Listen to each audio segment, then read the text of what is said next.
ರಾಜ್ಯದ ರೈತರಿಗೆ ಸರ್ಕಾರ ಸಕಾಲದಲ್ಲಿ ರಸಗೊಬ್ಬರ ಪೂರೈಕೆ ಮಾಡುವುದರ ಜೊತೆಗೆ ಕೃಷಿ ಇಲಾಖೆ ಅಧಿಕಾರಿಗಳು ಹಾಗೂ ಡೀಲರ್ಗಳಿಂದ ಆಗುತ್ತಿರುವ ವಂಚನೆಯನ್ನು ತಕ್ಷಣ ತಡೆಗಟ್ಟಬೇಕು ಎಂದು ಕರ್ನಾಟಕ ರಾಷ್ಟ್ರ ಸಮಿತಿ ಪಕ್ಷದ ರಾಜ್ಯ ಕಾರ್ಯದರ್ಶಿ ಕೆಎಸ್ ವೀರಭದ್ರಪ್ಪ ಆಗ್ರಹಿಸಿದರು. ಸುದ್ದಿಗೋಷ್ಠಿಯಲ್ಲಿ ಮಾತನಾಡಿದ ಅವರು, ರಾಜ್ಯದಲ್ಲಿ ರಸಗೊಬ್ಬರ ಪೂರೈಕೆಯಲ್ಲಿ ನಿರಂತರವಾಗಿ ವ್ಯತ್ಯಯ ಉಂಟು ಮಾಡಲಾಗುತ್ತಿದ್ದು ಕೃತಕ ಅಭಾವ ಸೃಷ್ಟಿಸುವ ದಂಧೆ ನಡೆಯುತ್ತಿದೆ. ಸರ್ಕಾರದ ಸಬ್ಸಿಡಿ ವ್ಯಾಪ್ತಿಗೆ ಬರುವ ಯೂರಿಯಾ ಹಾಗೂ ಡಿಎಪಿ ರಸಗೊಬ್ಬರಗಳನ್ನು ನಿಗದಿತ ಎಂಆರ್ಪಿ ಬೆಲೆಗಿಂತ ಹೆಚ್ಚಿನ ದರಕ್ಕೆ ಮಾರಾಟ ಮಾಡಲಾಗುತ್ತಿದೆ.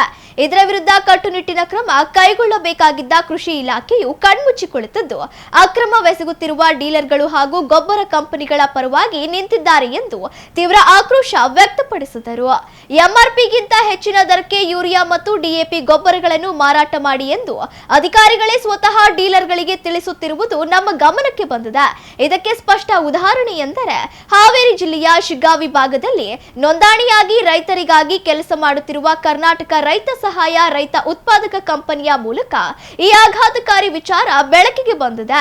ಕೃಷಿ ಇಲಾಖೆಯ ಅಧಿಕಾರಿಗಳು ನೇರವಾಗಿ ರಸಗೊಬ್ಬರ ಮಾಫಿಯಾದ ಜೊತೆ ಕೈಜೋಡಿಸಿರುವುದು ಇದರಿಂದ ಸಾಬೀತಾಗುತ್ತದೆ ಎಂದು ದೂರಿದರು. ಇಂತಹ ಕಷ್ಟದ ಪರಿಸ್ಥಿತಿಯಲ್ಲಿ ಕೆಆರ್ಎಸ್ ಪಕ್ಷವು ರೈತರ ನೆರವಿಗೆ ನಿಂತಿದೆ. ರಸಗೊಬ್ಬರ ಮಾರಾಟದ ಅಕ್ರಮಗಳನ್ನು ತಡೆಯಲು ಪಕ್ಷದ ವತಿಯಿಂದ ವಿಶೇಷ ಸಹಾಯವಾಣಿಯನ್ನು ಆರಂಭಿಸಲಾಗಿದೆ. ದೂರು ನೀಡುವ ರೈತರ ಪರವಾಗಿ ನಮ್ಮ ಕಾರ್ಯಕರ್ತರು ಅಧಿಕಾರಿಗಳ ಮೇಲೆ ಒತ್ತಡ ಹೇರಿ ಸ್ಥಳದಲ್ಲೇ ಪರಿಹಾರ ಒದಗಿಸುವ ಕೆಲಸ ಮಾಡುತ್ತಿದ್ದಾರೆ.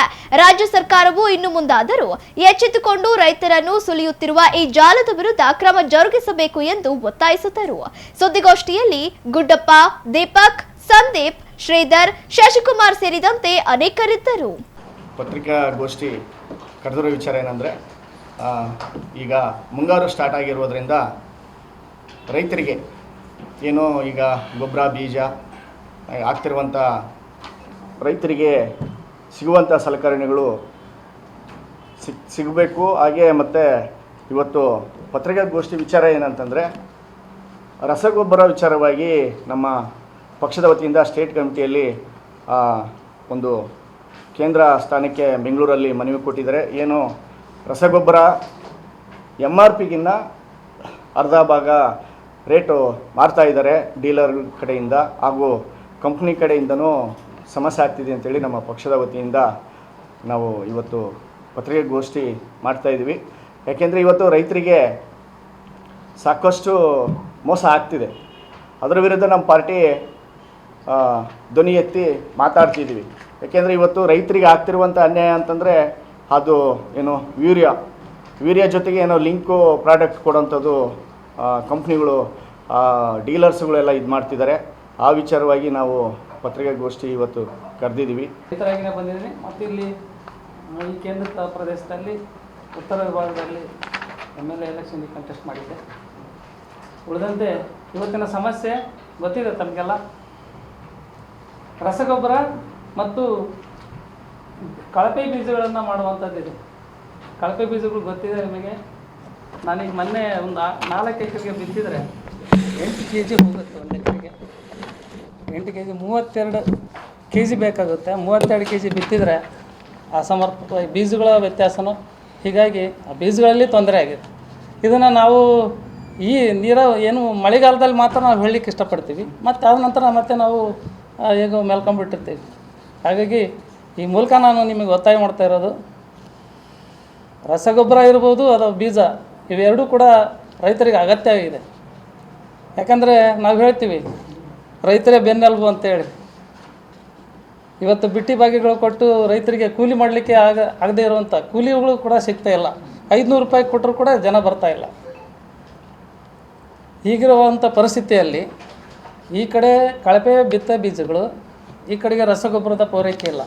ನಾನು 2200 ರೂಪಾಯಿ ಕೊಟ್ಟು ಒಂದು ಚೀಲಕ್ಕೆ 20-21 ಅದು ನಂಬರ್ ಬರುತ್ತೆ ಆ ಗೊಬ್ಬರ ತೊಗೊಂಡಿದ್ದೀನಿ. ಯಾಕಂದರೆ DAP ಸಿಗಲಿಲ್ಲ. ಇವತ್ತು ಯಾವುದು ಯೂರಿಯಾ ಕೇಳೋಕೆ ಹೋದರೆ ಯೂರಿಯಾ ಇಲ್ಲ. ನಾನು ದಾವಣಗೆರೆಯಲ್ಲಿ ಎಲ್ಲ ಕೇಳಿದೆ, ನಾನು ಪಾರ್ಶ್ವನಾಥ್ ಇವರೆಲ್ಲ ಅಲ್ಲಿ ಕೇಳಿದ್ರೆ ಏನು ಹೇಳ್ತಾರೆ, ನಮಗಿನ್ನೂ ಅದು ಇದಾಗಿಲ್ಲ, ನಮಗೆ ಜಿಲ್ಲಾ ಕೇಂದ್ರದಿಂದ ಯಾವುದು ಡಿಪಾರ್ಟ್ಮೆಂಟ್ ಇದೆ, ಆ ಡಿಪಾರ್ಟ್ಮೆಂಟಿಂದ ನಾವು ಬಂದಮೇಲೆ ನಾವು ಡಿಸ್ಟ್ರಿಬ್ಯೂಟ್ ಮಾಡ್ತೀವಿ, ಆಮೇಲೆ FID ಮಾಡಬೇಕು ಅಂತ ಏನು ಹೇಳ್ತಾರೆ. FID ಮಾಡೋದ್ರಿಂದ ಇಲ್ಲಿಯ ರೈತರಿಗೆ ಸಮರ್ಪಕವಾಗಿ ಆ ಗೊಬ್ಬರನ ಕೊಡ್ಲಿಕ್ಕೆ ಸಾಧ್ಯ. ನೀವು ಬೇರೆ ಜಿಲ್ಲೆಯವರು ಬೇರೆ ತಾಲೂಕಿನವರು ಅಂತ ಅಲ್ಲಿ ಸಿಗಲಿಲ್ಲ ಅಂದರೆ ದಾವಣಗೆರೆಯಿಂದ ನಾವು ಹೂವು ನಡಗಲಿಯವರು ಅಲ್ಲಿ ಸಿಗಲಿಲ್ಲ ಅಂತ ಇಲ್ಲಿ ನಾವು ಅಡ್ಡಾಡಿದರೆ ಇದೆಲ್ಲ ರೈತರ ಸಮಸ್ಯೆ. ಇವಾಗ ಮಳೆ ಬರ್ತಾ ಇಲ್ಲ, ಅಟ್ಲೀಸ್ಟ್ ಗೊಬ್ಬರ ಹಾಕಿ ಏನೋ ಮಾಡಿ ನಾವು ನಿರ್ವಹಣೆ ಮಾಡುವಂಥ ಒಂದು ವ್ಯವಸ್ಥೆ ಇರುವಾಗ ಇದ್ರ ಬಗ್ಗೆ ನಾವು ನಮ್ಮ ಪಕ್ಷದಿಂದ ನಾವು ಇವತ್ತು ಹೋರಾಟ ಮಾಡಬೇಕಾಗಿದೆ. ರೈತರ ಪರವಾಗಿ ನಾವು ಚಿಂತನೆ ಮಾಡಬೇಕಾಗಿದೆ. ತಾವೆಲ್ಲರೂ ಕೂಡ ಇದಕ್ಕೆ ಸಪೋರ್ಟ್ ಮಾಡಿ, ಯಾಕಂದರೆ ಸಪೋರ್ಟ್ ಮಾಡಲೇಬೇಕಾಗುತ್ತೆ. 4 ತಿಂಗಳು ಬೆಳೆ ಇರುತ್ತೆ, 4 ತಿಂಗಳು ಬೆಳೆ ಸಮರ್ಪಕವಾಗಿ ಮಳೆ ಬಂದರೂ ಸಾಧ್ಯ ಇದೆ. ಇಲ್ಲ ಅಂದ್ರೆ ಒಂದು ಮಳೆ ಹೋತಂದರೆ ನಾವು ಹಾಕುವಂಥ ಗೊಬ್ಬರ, ಬೀಜ, ರಂಟೆ, ಉಳುಮೆ ಇವೆಲ್ಲ ವೇಸ್ಟ್ ಆಗ್ತವೆ. ಹಾಗಾಗಿ ತಾವೆಲ್ಲ ಇದಕ್ಕೆ ಸಪೋರ್ಟ್ ಮಾಡಬೇಕು.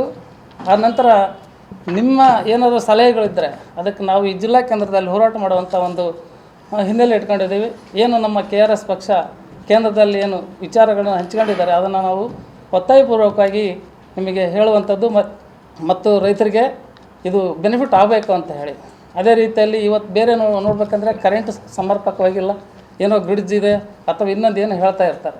ಇವೆಲ್ಲವೂ ಒಂದೇ ದಿನ ಆಗೋದಿಲ್ಲ. ಆದರೆ ತಾವೆಲ್ಲರ ಹಿಂದೆ ರೈತರಿಗೆ ನೀವು ಸಪೋರ್ಟ್ ಮಾಡೋದಾದರೆ ಈ ಬೆನ್ನೆಲುಬು ಅನ್ನೋದು ಏನಿದೆಯಲ್ಲ ಅದನ್ನು ನಾವು ಬೆಳೆಸ್ಕೊಳ್ಳಿಕ್ಕೆ ಸಾಧ್ಯ ನಮ್ಮ ರೈತರು ಅಂತ ಹೇಳಿ ಈ ಮೂಲಕ ವಿನಂತಿಸ್ತಾ ಇದ್ದೇನೆ.